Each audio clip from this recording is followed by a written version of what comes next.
กำลังวันมื้อวานนี้เฮาพลาดไปเนาะบ่เข้าเนาะก็บ่เป็นหยังเนาะ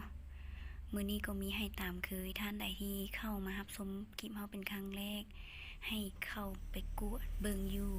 Facebook ได้สถิติที่ผ่านมาเนาะสบายดีมหาเศรษฐีทุกท่านเด้อมื้อนี้วันที่9เดือน2ปี2020ถ้าจำบ่บอกแล้วทางเลขเด็ดเลขเวียดนามบนและล่างเนาะ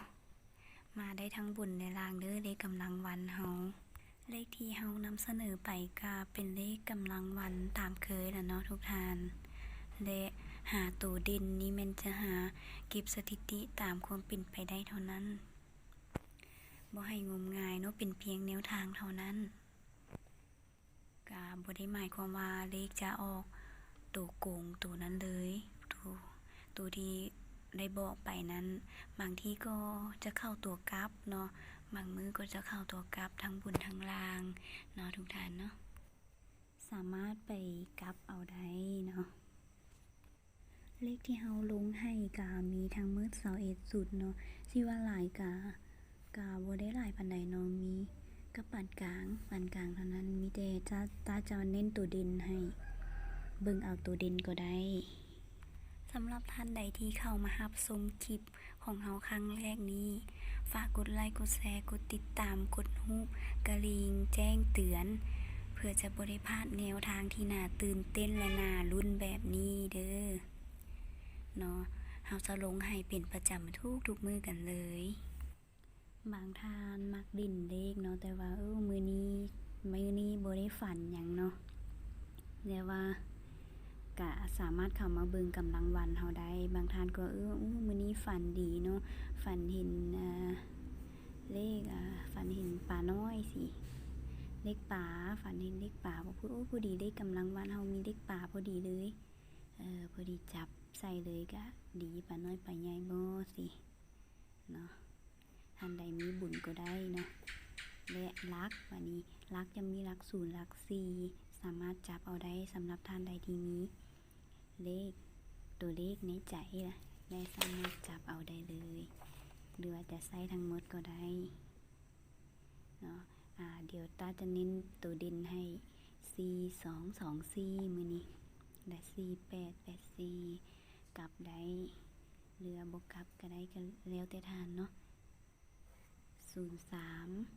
30 7227และ4114เนาะ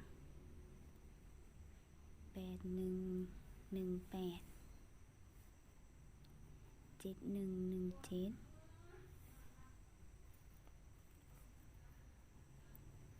3113 3773 3883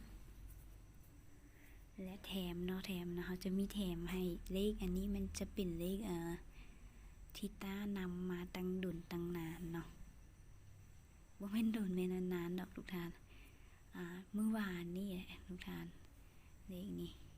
อันนี้จะแถมให้ซื่อๆเพราะว่าจะบ่มีในเลขกำลังวันนะกำลังวันเฮามื้อนี้บ่มีเลข5นะบางทีกันเมียนเนาะกันเมียน1550กันเมียนบางทีก็ออกเนาะท่านใดมักก็นำเอาได้จะนำเลขนี้คิดกล้องไว้แถมพิเศษท่านใดมักตัวเลข1551กะไปกลับเอาก็ได้เนาะท่านใดมักก็ลิ้นนำก็ได้เด้อ15แล้วก็5005ไปซั่นแหละที่เหลือแม่นรอท่าเด้อทุกท่านเด้อขอให้ทุกท่านโชคดีเป็นเศรษฐีใหม่กันหมดทุกคนเด้อขอขอบใจท่านที่ชมคลิปนี้จนจบเนาะก็ขอขอบใจหลาย